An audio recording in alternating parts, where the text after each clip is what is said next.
Good afternoon. Welcome to Fishing for Bees, December 17th, north of Grand Rapids, Michigan. It's about 2 o'clock in the afternoon. Low 40s, overcast. Not a day you want to be working bees. So I had some time and I went to the holding yard and I had some sugar cakes with me. And they're pretty much super light and starving. Now, I didn't feed that yard. Close to starving. They're not starving yet, but they're very, very light. I didn't feed that yard, so there's a difference between the two yards. But as soon as I put the sugar cake in the white hive body up there, I did the other two nukes. They were completely covering the sugar cake in the hive body and consuming it right away. So that started getting me concerned. I needed to come up here and check some weights and stuff. So we got sugar cakes in all these. Now, you know I like the Hive Alive Fondant, so, you know, why am I not using the Hive Alive Fondant? Well, it's not here yet. It's been on back order. It was supposed to be in December 4th. I got a fulfillment saying that the UPS label was shipped on, or printed on the 12th. Today's the 17th. UPS has no record of ever receiving it, so there's all the back orders sitting on a pallet somewhere, or the stickers aren't even put on the boxes yet. So if you think your bees are going to be in trouble, or if you want the Hive Alive Fondant product, you need to order it. It's currently in stock again.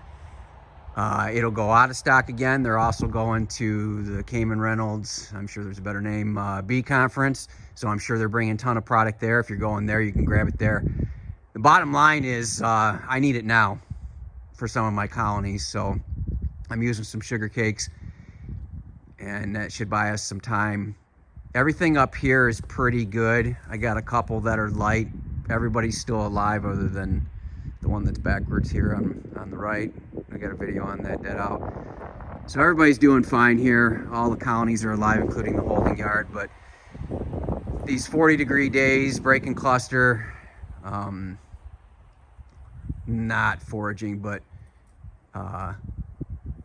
cleansing flights. I wouldn't say there's any foraging going on. Certainly is adding to the consumption of the reserves. I didn't feed this yard very heavy, not as heavy as I have in other yards. I'm trying to see what I can get away with, and then we end up with unusually warm winter. So who knows what I'll even learn from this. I know that I need to be checking my bees. I know that you need to be checking your bees. So how do I check my bees without busting inside them? Well, if you got multiple colonies, that's certainly a benefit. But you should always be tipping your colonies. You should always be tipping and learning what the weight is when you're tipping it. Obviously, to pick it up, that's different, but you should be able to determine weights by tipping them. You don't have to pick them up.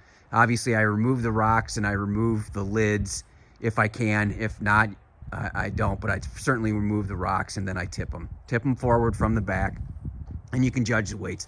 If you got some other colonies, it's great because you can, you know, find the weak ones, or hopefully they're not all super light.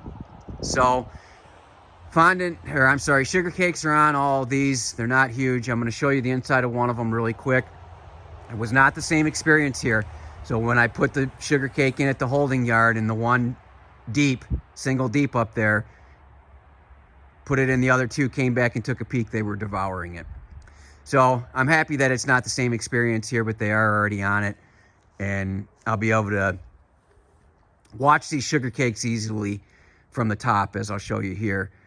That's why I really like these quilt boxes. It's tough for me to give them up. I'm just so used to them, and it's so easy to slide things in and not have to remove that Reflectex cover and wake everybody up. I can just really get in here very easily and slide them in. So let's go take a look inside of one of these. We don't want to bother them. Again, it's in the 40s.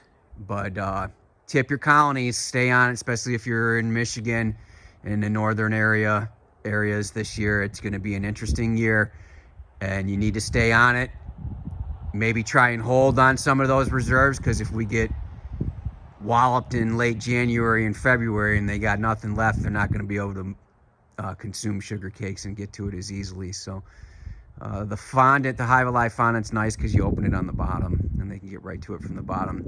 The sugar cakes, they have to eat through the paper or go around the paper. But that's why I use a very small sheet of paper. I don't use a sheet of paper that covers the whole top of the colony. I use just enough paper to create a barrier for these sugar cakes not to fall through, even though most of them are solid. So let's take a look. All right, so here we are. This is the inside. So here you go. This is a great population of bees. I'm really happy with the weight on this one and the fact that they're not completely covering that sugar cake. But that's it. That's it. Just a little coverage on the one side. I still leave everything open. It's too cold. Too cold to be leaving that open. So that's the inside. The one we looked at was Colony 1 there, the one without the bricks. So again, too cold to be in there and stand there and talk, but we can wrap it up here. So anyways, be tilting your colonies. It's going to be an interesting winter.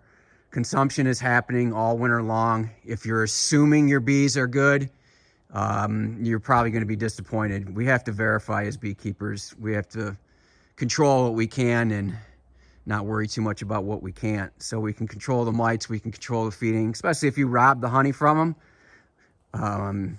You owe it to them to give them some food back. Don't just let them perish in the winter if there's something you can do for them. So everybody's taken care of. Everybody's got a little bit of time as far as something to consume.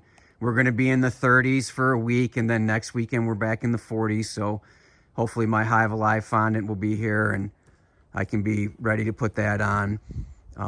Temperatures will be in the 20s.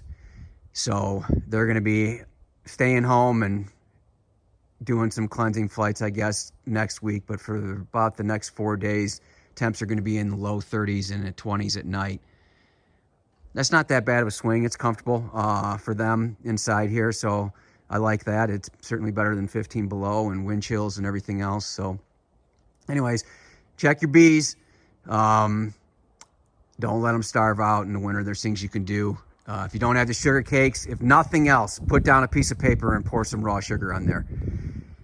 They'll figure out how to change it to be easily consumable. You need moisture in the colony, but I'm not a scientist, so I'm not going to get into that. But that's why the fondant, in my opinion, is better, because it's ready to be consumed. The sugar, they have to do things and break it down. So anyways, check your bees. I hope they're well. Thanks for watching. Just wanted to make a quick video letting you know that I put up some of our products on eBay under ETRE Sports. Again, that's ETRE Sports. Some discounted prices on the Hive Alive, cheaper than Amazon. Shipping included. Also, if you're in the Grand Rapids area, I have free samples of Hive Alive. Treats up to a gallon. So anyways, I just want to say thanks to all the subscribers. Thanks for all the support. I appreciate everything. So I just wanted to extend these discounts to everybody in the lower 48. So check it out. You'll recognize the background on eBay. It's the cheapest prices on eBay. Again, that's ETRE Sports. I have them listed on eBay, both sizes, both discounted. There's only 4 of each, so it's just while supplies last. But again, as a thank you for all the support this season, and we'll catch you around. Thanks.